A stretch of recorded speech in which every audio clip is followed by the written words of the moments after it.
everyone, it's Brandy. So tonight we're going to be making some chicken Parmesan, especially for Jared. You're welcome. Stay tuned. Step uno. I went ahead and boiled up some noodles. Very simple step. All you do is take noodles out the box if you're not sure what to do, and you put it in with some water and put it on probably medium on your stove depending on what type of stove you have, and let it boil. Once it's done, you'll know you can actually pick it up with your finger, and if it breaks apart, then it's done. Pretty simple. Over here, I've already been cooking some, so I got some new grease going.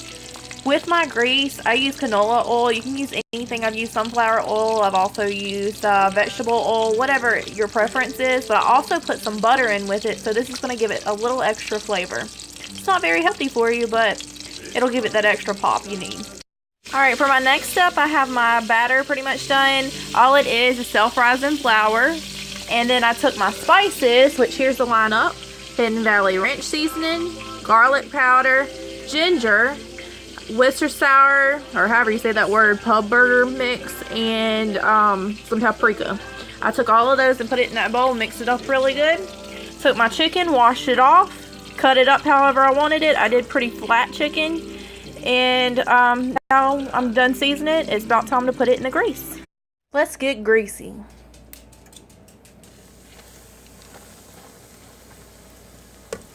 I don't know why, but I always take my tongs on top of my chicken so that the extra batter will fall off. Alright, so you're going to complete that process however many times as you have chicken.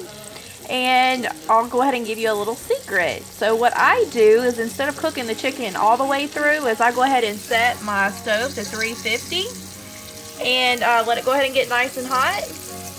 And then once all this chicken is done, I'm going to put it on a cookie sheet and put it in the oven and let it finish cooking on the inside. And that'll give it that extra crisp that we need.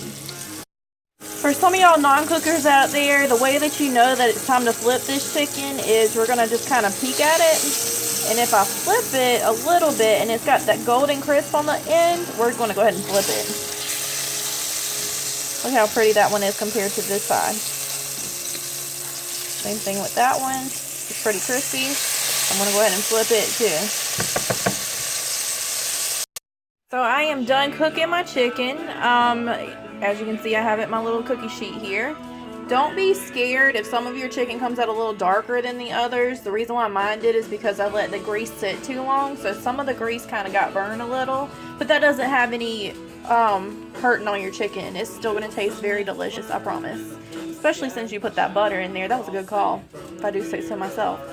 So next up, I am going to put all of this in the oven and let it cook. Oh, I made a lot of mess in this kitchen, so if you do that too, don't feel bad. It's okay, really. Some of my chicken has these little holes. It's where the batter was, but I grabbed it with the tongs and it just kind of messed it up. That's okay too, because we're going to cover it up with cheese after a while. A public service announcement. Please make sure that you do not place your grease down the sink. Because if you do, it will clog your sink. Whenever it gets cold, it'll clump up. And then you'll have a lot of hell to pay. Literally pay cash. By calling a plumber. That's not going to be good. Also, please make sure that you turn off your burners. If you don't, you might come home to a fire when you leave. Just FYI. Let's move back to our spaghetti here. It's been sitting here for quite some time. It's already boiled. It's already done. So we just need to know the next step, right? So what I need to do is get this spaghetti over into the sink to drain it. So bear with me one moment. I'll go ahead and do that and I'll come right back. So I have my spaghetti in a colander. I'm just making sure that it's completely drained by shaking it, making sure all the water's out of it. Look at how good that looks. Wait until we put our sauce to it.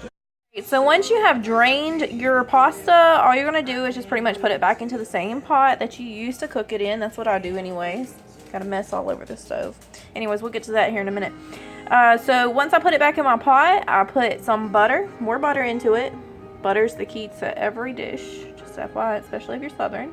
And then instead of making my own pasta sauce tonight, I don't think I really want to do that. So I'm going to use Ragu. This is my very favorite kind.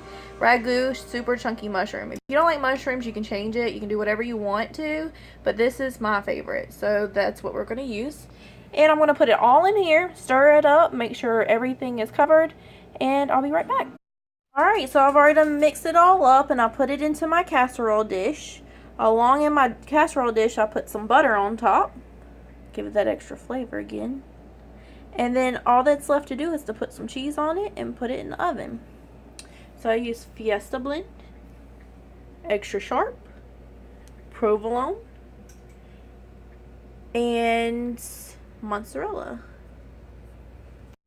So now that I put my cheese on it, I just went ahead and popped it into the oven with all those various types of cheeses.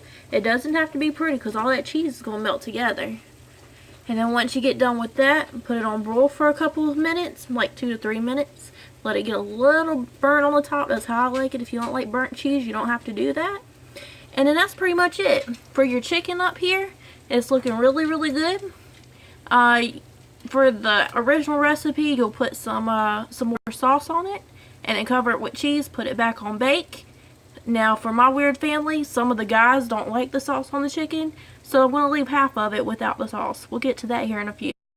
Alright, so my chicken is pretty much done. All I need to do now is just put my cheese on it.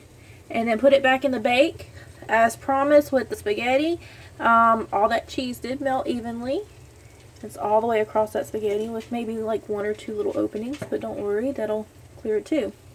So let me go ahead and pull my chicken out. And make sure y'all can see. Alright. So here's my chicken. Alright, and so I'm going to do half of it with mozzarella. And the other half with provolone. Then I'll pop it right back into the oven shortly. I'll put a whole piece on there too.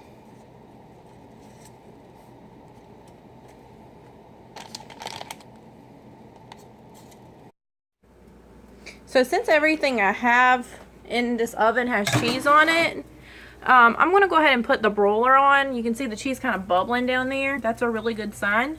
But I'm going to go ahead and put the broiler on so I can get this cheese to hurry up and melt and kind of burn in a little bit. I don't want it too burnt, but burnt just a little bit.